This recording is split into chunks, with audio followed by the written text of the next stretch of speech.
Declare open the Economy and Infrastructure Committee public hearing for the inquiry into the impact of the COVID-19 pandemic on the tourism and event sectors. Please ensure that mobile phones are switched to silent and that background noise is minimised. I wish to begin by acknowledging the traditional owners of the land, and I pay my respects to the elders past, present and emerging. I wish to welcome any members of the public that are watching via the live broadcast.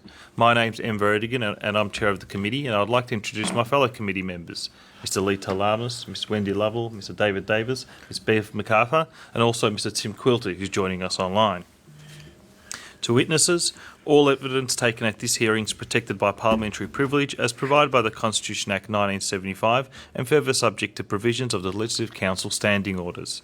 Therefore, the information you provide during this hearing is protected by law. However, any comment repeated outside the hearing may not be protected. All evidence is being recorded. You'll be provided with a proof version of the transcript following the hearing. Transcripts will ultimately be made public and posted on the committee's website. Any deliberately false evidence or misleading of the committee may be considered a contempt of Parliament. We welcome your opening comments, but ask that they be kept to a maximum of 5 to 10 minutes to allow plenty of time for discussion. Could you please start by giving your name for the benefit of our Hansard team and then begin your presentation. Over to you, Brendan. Thank you, Chair. My name is Brendan McClements. I'm the Chief Executive Officer at Visit Victoria. I'd like to begin today by also acknowledging the traditional custodians of the land on where I am today, the Boonwurrung and the Wurundjeri people of the Kulin Nation.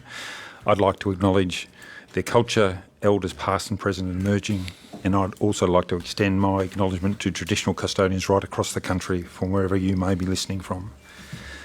Thank you for the opportunity to appear before the committee today. I'd like to take an opportunity to provide a short presentation on the things that we've seen from a Visit Victoria perspective as we've dealt through the impacts of COVID-19 over the last period of time. So if you'll indulge me, let me start. I'd like to probably touch on 4 areas. The context, which gives a bit of a framework on where Visit Victoria's work has been focused. The current environment, what our response is, what our role is as an organisation, and where we perhaps see the future going. Recognising that the future's uncharted, so we're all speculating a bit there. I think the committee will have seen many of these stats before, but I think it's worth framing again. It's been an incredible period of time in the visitor economy over the last, since March last year as COVID hit. It injected, prior to 2020, it injected $32.5 billion into the Victorian economy. It's had a $19.5 billion impact on the visitor economy in 2020. Our role has been to support the industry through creative campaigns and building a strong pipeline of events. The industry is a quite complicated collection of different organisations, and I'm sure the committee's seen that already. There's many representative bodies, and there's a group of participants who've recognised, perhaps for the first time, how connected to the visitor economy they were.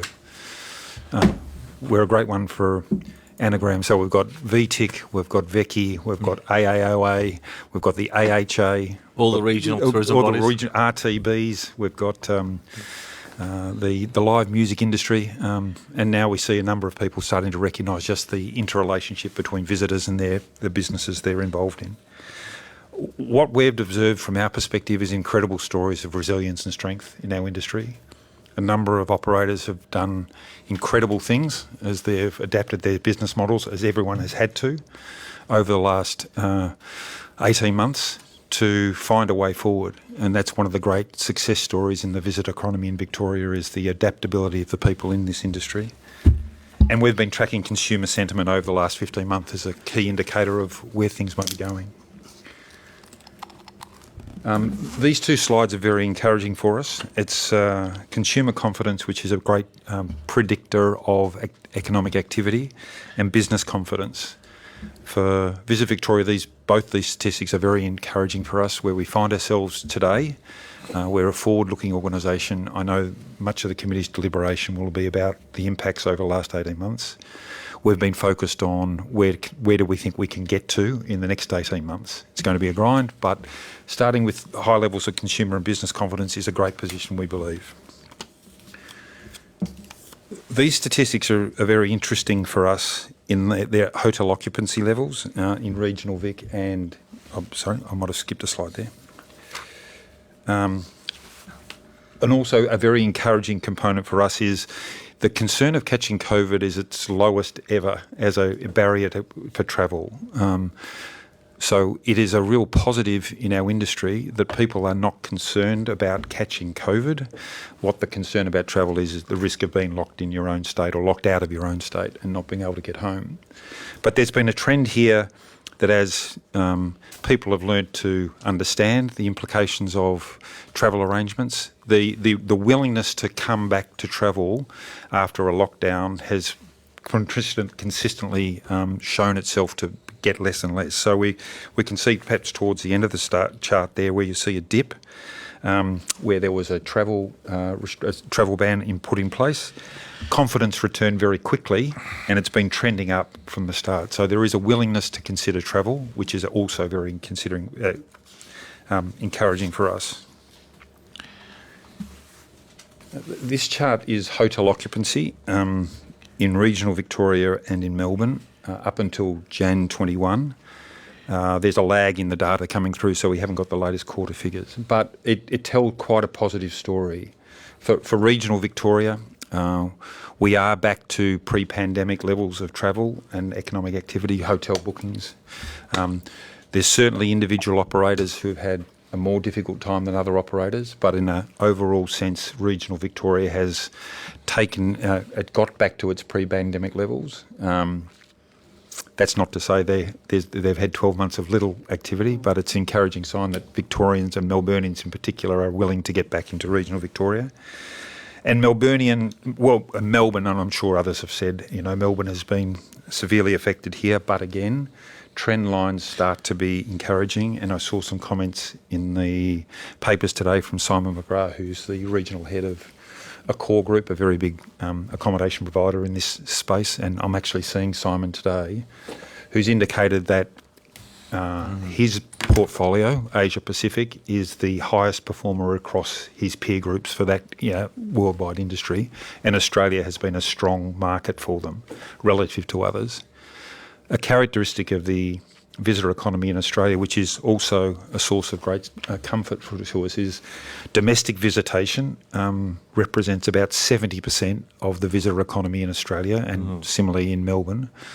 So we are, if we can get ourselves in the best possible position, we have a core basis in Australia for our domestic tourism to be able to provide a level of support to the industry as a whole. Yes, international tourism would be great to come back. Yes, it will come back at some stage. But in the interim, we still have a significant economy and part of the economy we can focus on.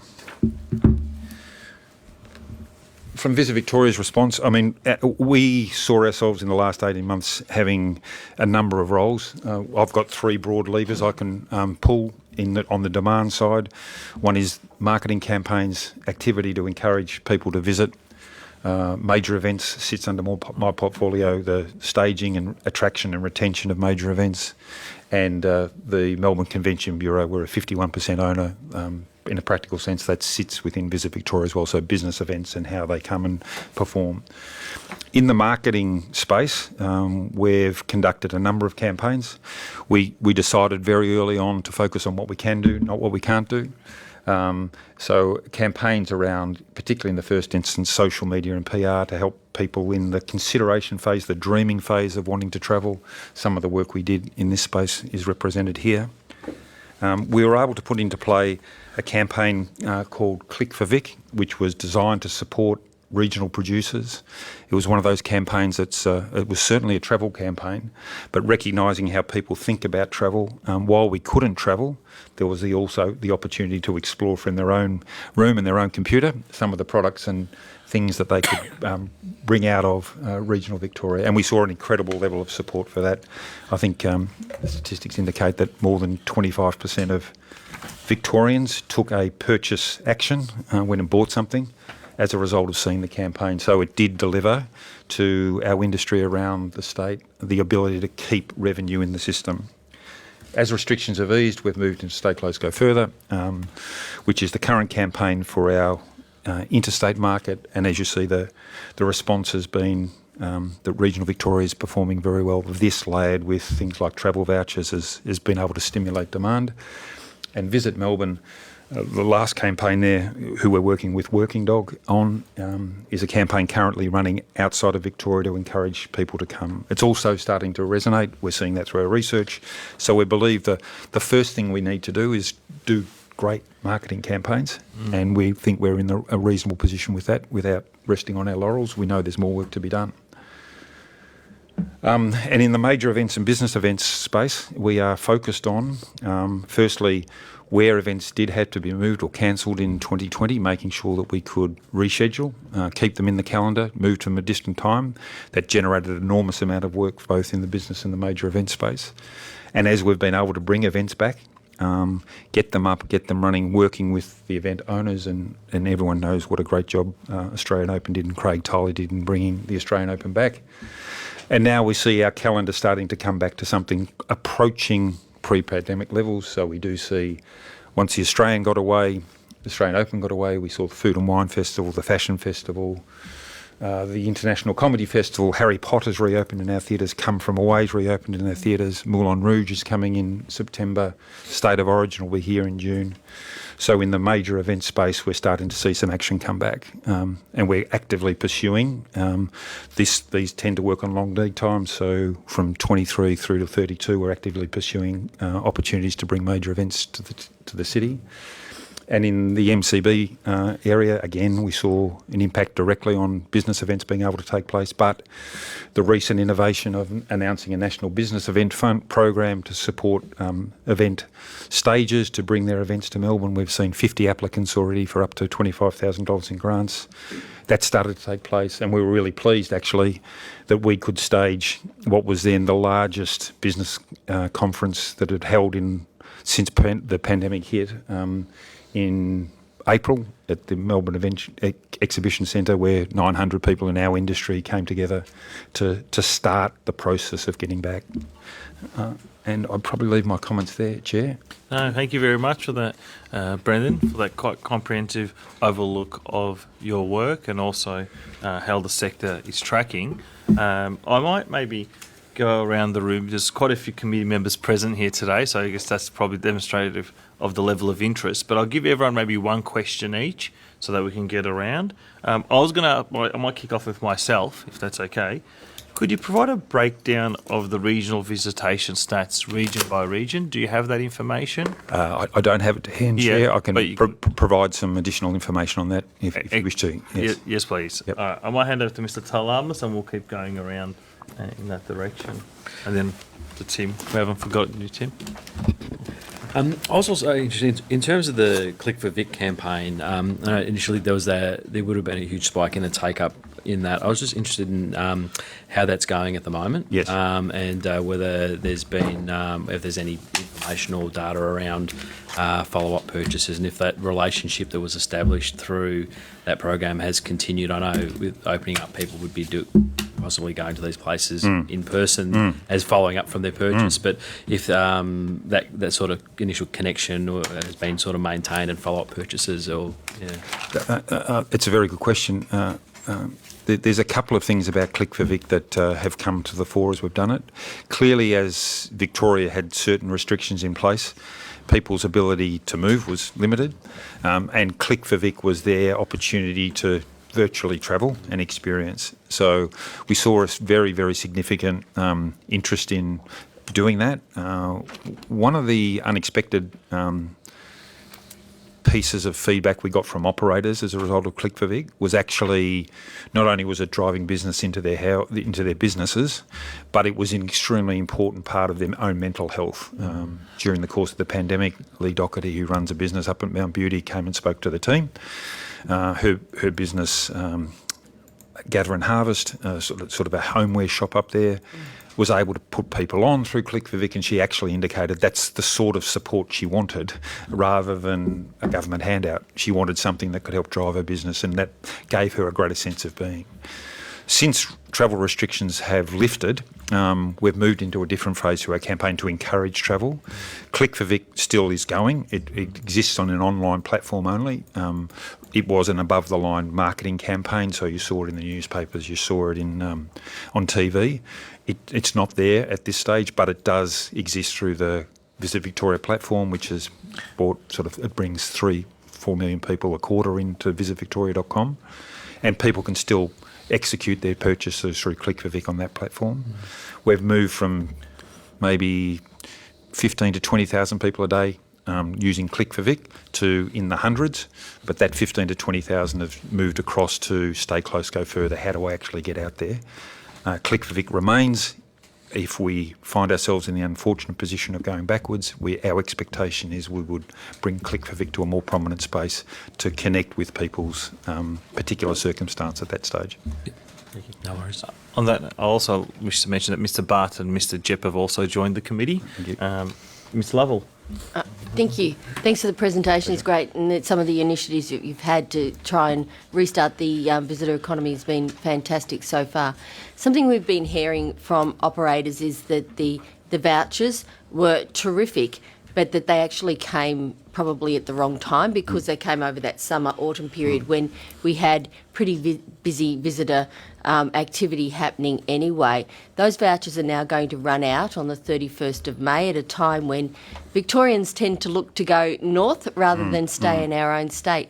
Last week we heard some fairly good evidence from operators down on the Great Ocean Road about extending those vouchers and perhaps streamlining them to include some midweek stay, etc. And I was just wondering if you had a view on the vouchers and whether you think that they should be, sort of focused a little bit more, and whether they should be offered to interstate visitors to bring them into Victoria.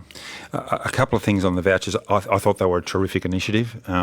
Victoria did them particularly well. Some other states went a bit earlier and perhaps hadn't been as sophisticated in how they put the system together. But the Victorian system, and I was very supportive. It wasn't my decision, obviously, but to put them into play as quickly as possible, to provide as much support as quickly as we could. I was lucky enough to be part of an announcement, I think, that was made week before last around the City of Melbourne and the state coming together to put a Melbourne voucher scheme together. So I do know there is a Melbourne voucher scheme coming forward, which will be terrific, similar to what Sydney has done with its Dine and Discover. I think this is focused where we do have an ongoing challenge in bringing Melbourne back strongly. In terms of additional interstate travel vouchers, I assume it's a policy decision that's outside my pay grade. I'm sorry, committee member, but Do you think it would help to bring visitors to Victoria? to bring visitors, so an interstate scheme. There's no one single thing that brings visitors to Victoria. Most travel is prompted by a combination of activities. So we are certainly doing what we need to do with our marketing campaigns and then making sure we've got events in place. I do know the airlines have been very aggressive on the Melbourne-Sydney route. For example, Sydney's our biggest market. You can get a $39 return airfare, Melbourne-Sydney, through Rex or through Virgin at the moment. So there's a lot of activity going into driving out-of-state visitation to Melbourne. I'm sure the government will consider whether a travel voucher is part of that mix as well. Okay, thank you. Mr. Davis. Thank you for your presentation, and you do have an absolutely central role in supporting both the tourism and events sector. There's one point about the events sector that I'd like to ask you about, and unlike in some other states, we've used our major event spaces for vaccinations. Now, I'm a big fan of vaccinations, and it's an incredibly important process, but effectively doing that cuts out the use of those spaces for the purposes for which they're intended. And I guess what I'd say is, would it be helpful if the government found other proximate sites for mass vaccination, and allowed our major event spaces to open up as major event spaces, given that they're huge drivers of visitation? The placement of the vaccination centres is a difficult one for me to speculate on.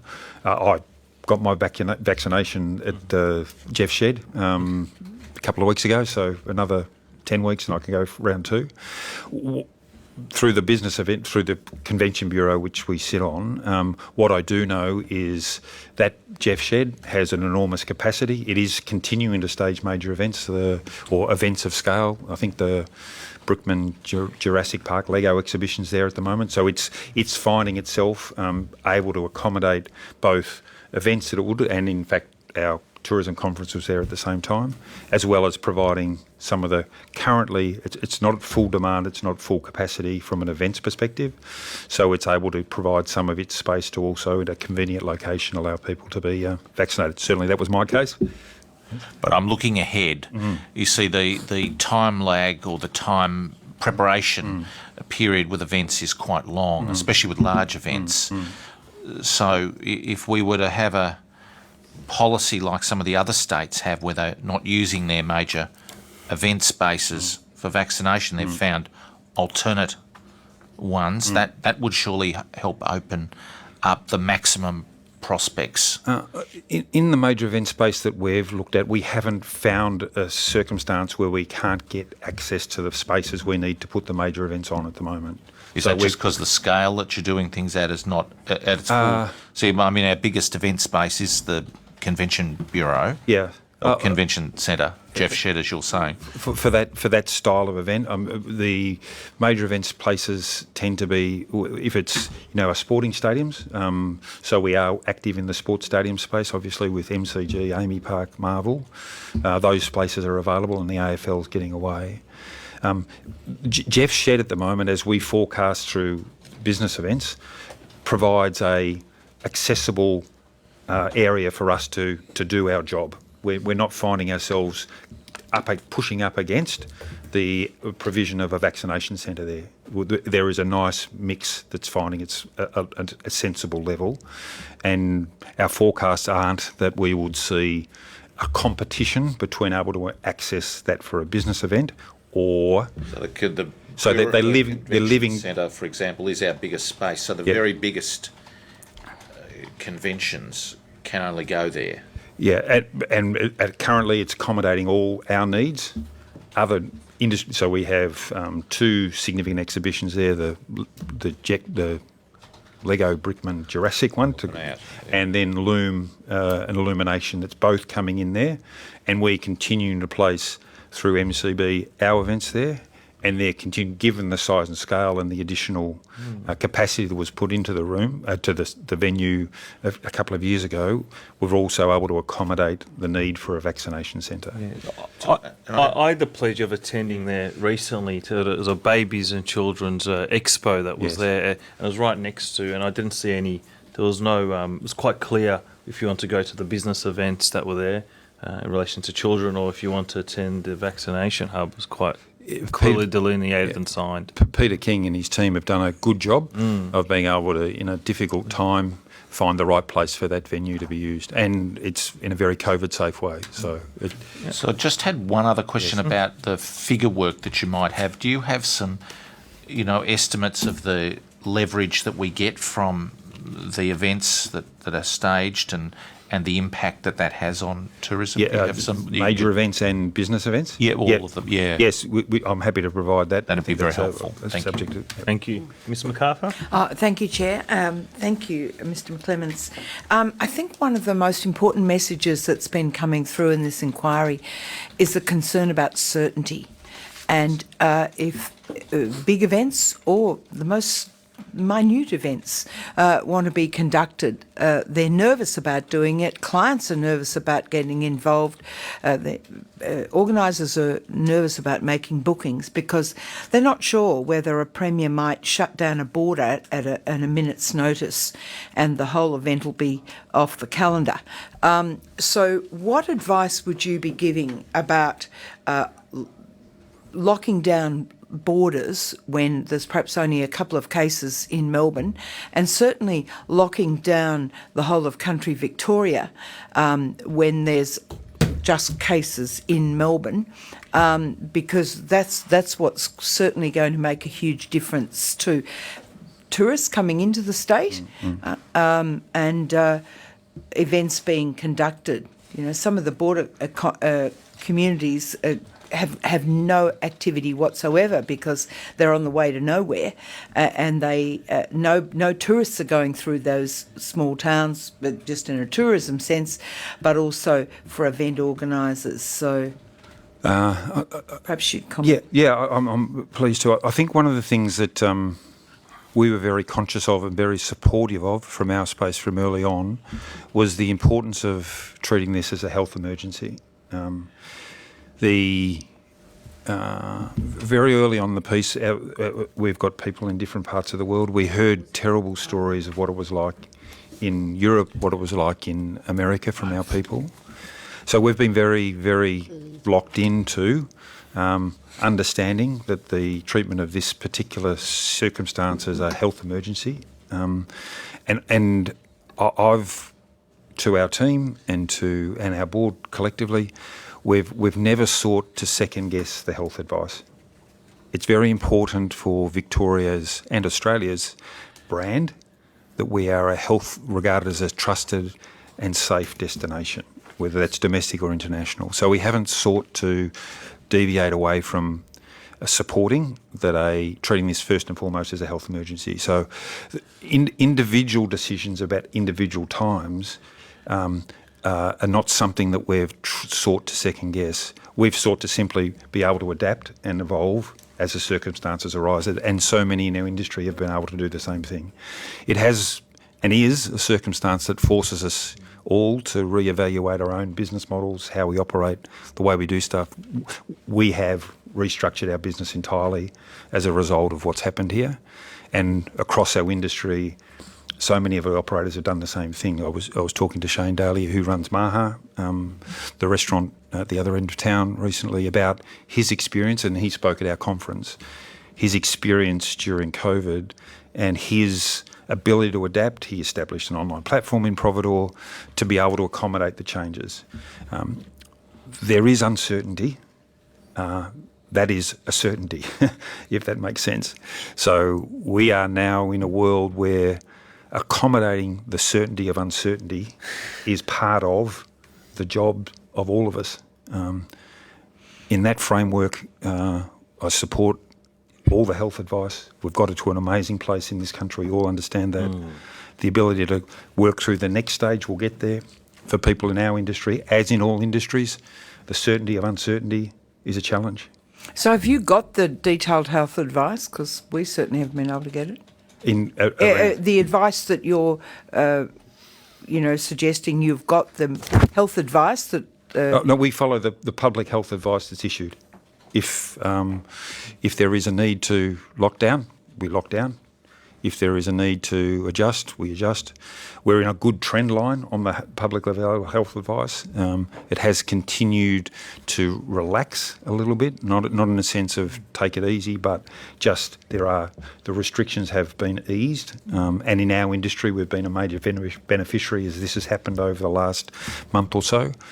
Our conference was able to take place with up to 1,000 people in a event space within the current guidelines, and they've actually eased a bit since there. I've spent quite a bit of time talking to people in the industry. It's, as I said at the start, it's an industry populated by a lot of different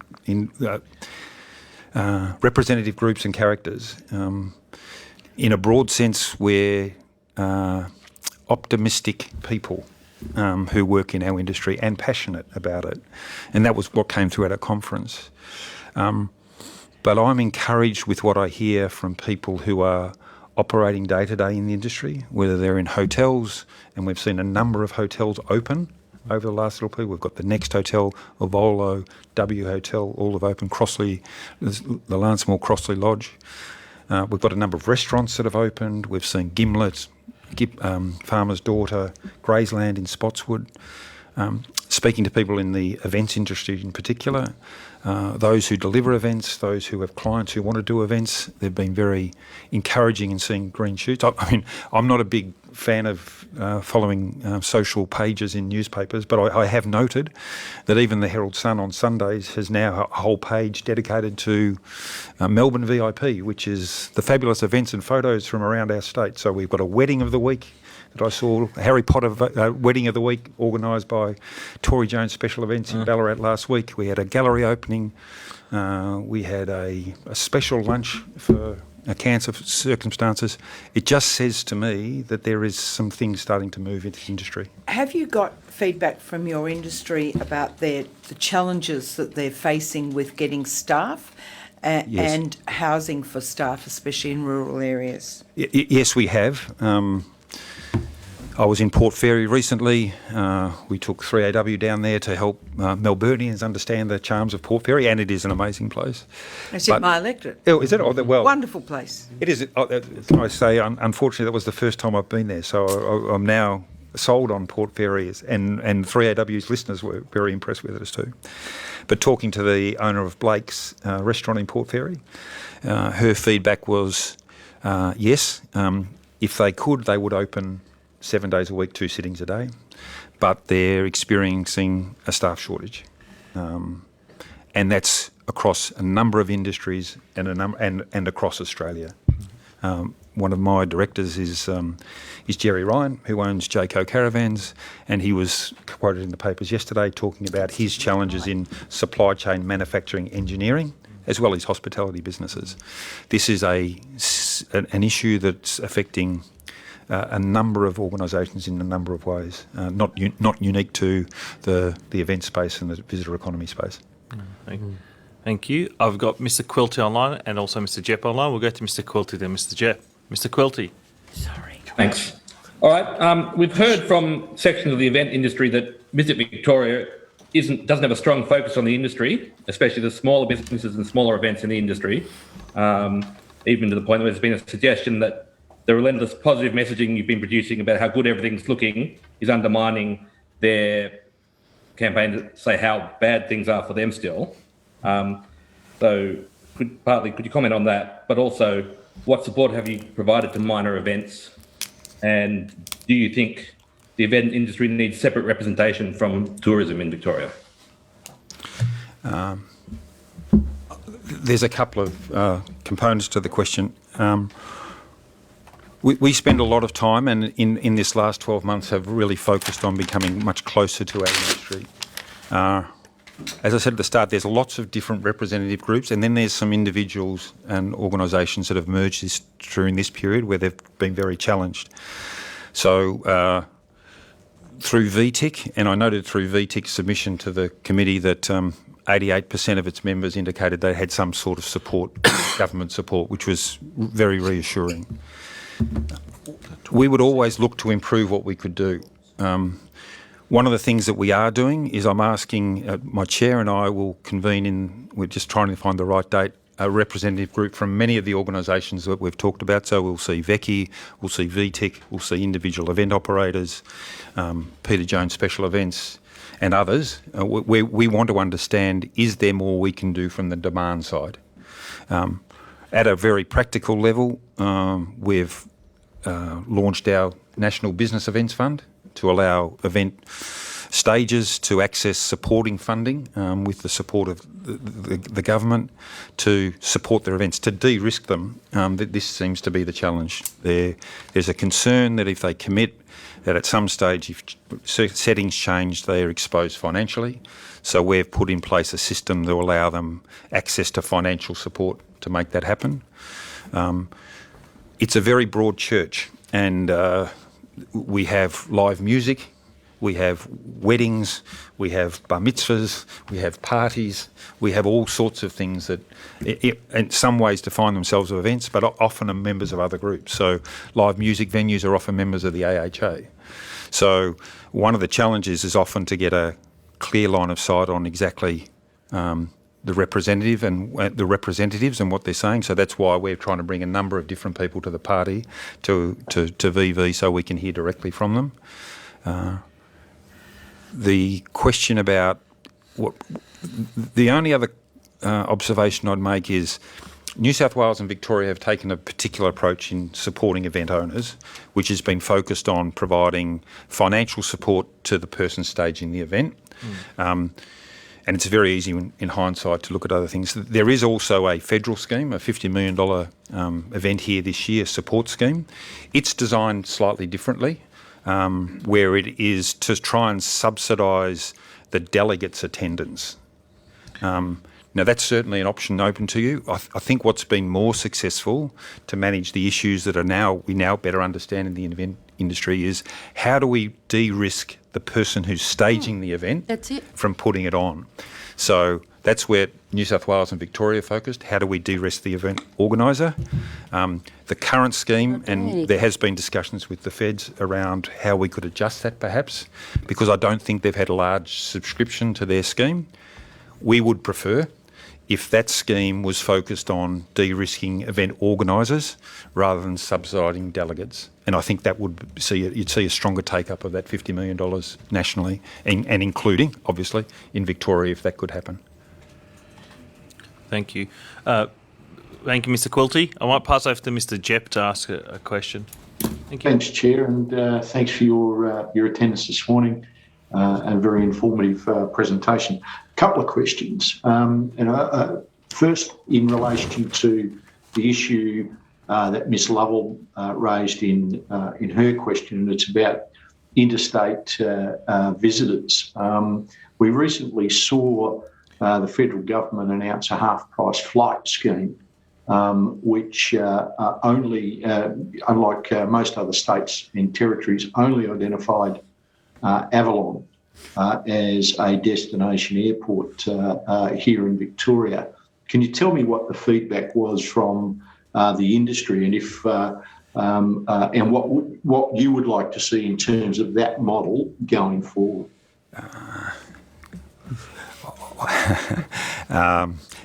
I presume the committee will have heard some of the feedback from industry as I did, which was probably the polite way of putting it is they were disappointed that Melbourne and to be fair, Sydney were treated as source markets to provide other parts of Australia with visitation. When it was announced, I did take that up directly with people federally, and my counterpart at Tourism Australia, who I must say has been a strong supporter of domestic tourism, as well as Austrade, who designed the scheme.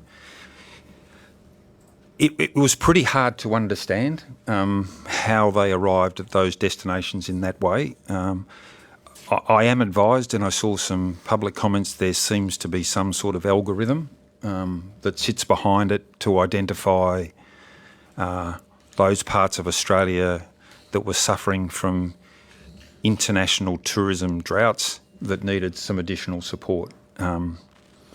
That would surely have included Melbourne, though. You would have thought. I would have thought so, yeah. And our articulation to federally was that Melbourne works in a particular way. We are a compact state, and most of our visitation, if you're interested in supporting Phillip Island or Gippsland, which has been badly affected, people come into Melbourne and it's distributed. It's a spoke and hub system, primarily in Melbourne. In Victoria. Other states are different, and we see that in Queensland with a number of airports up and down the seaboard there. But there was a degree of frustration expressed to me by the industry around the design of the program. There was certainly advocacy on our behalf federally around how do we land that Burnie was one of the badly hit international destinations. It didn't track with our numbers, but there's an algorithm apparently. And we've sought to see if we could, if it's extended in the future, include additional parts of Victoria. Yes, we would like to see Mildura included. We have an airport in Bendigo that could have been included, in addition to Avalon, and importantly Melbourne. So I think I'm meeting with Martin Ferguson, who's been appointed to a special task force about the future of the visitor economy. that's one of the discussion points we'll have. Not that it was his responsibility, I've got to say, but that's one of the things that has been put forward. And I'm aware that the RTBs provided a letter towards to Minister Tehan about their individual concerns around what had happened. So. And I'll probably leave my comments there. Thank you. No, thank you. My other question relates to the issue that Mrs. MacArthur raised at the end of her questions, and that's around staffing and employment. And we've heard from a number of witnesses that the difficulties that people are experiencing staffing back up, and we know that much of the work in the tourism and event sector, according to witnesses, is casual work. It's insecure work. And there was issues around people being able to get access to JobKeeper and the like, and what they sought to do was secure, during this period, during the pandemic, secure their employment and ongoing financiality by taking up positions elsewhere. So I'm interested in your thoughts on that employment model for the industry going forward. I mean, is it an employment model that has reached its end? We heard recently there was a Fair Work Commission in relation to casualisation in the driver sector. So, is this something that the industry needs to look at and turn those jobs into long-lasting, secure employment? I'm going to defer to experts in the design of work on that one, I'm sorry to say. Where Visit Victoria is focused on is driving the demand. Absolutely acknowledge that there is a challenge at the moment across the industry, across all industries, in identifying and filling a number of jobs. It's a dynamic that's probably unexpected, particularly in regional Victoria, but there are wiser heads than me that are more expert on those sorts of issues that I think are ruminating on the best way in which to accommodate those challenges. In the interim, we're going to continue to focus on trying to ensure that we can return as much activity to this industry as possible. Thank you. Mr McClements, on that note, and I'm aware of the time, I know a number of committee members have further questions. What I might do is, as a committee, we might ask everyone if you could send all your questions to the Secretariat. We'll compile them and send them in one piece of correspondence to you. Thank you, Chair. And if you could respond in a timely fashion, that'd be appreciated. Certainly. I've really enjoyed your presentation today, and thank you for giving us as full and frank answers as you can. And I definitely following your popular marketing campaigns, and keep that up. Click for Vic was very Click for Vic, popular. yes. We heard that on our visits to regional Victoria. Excellent. How appreciative they were of that work. So keep it up. On that note, the committee will now take a short break.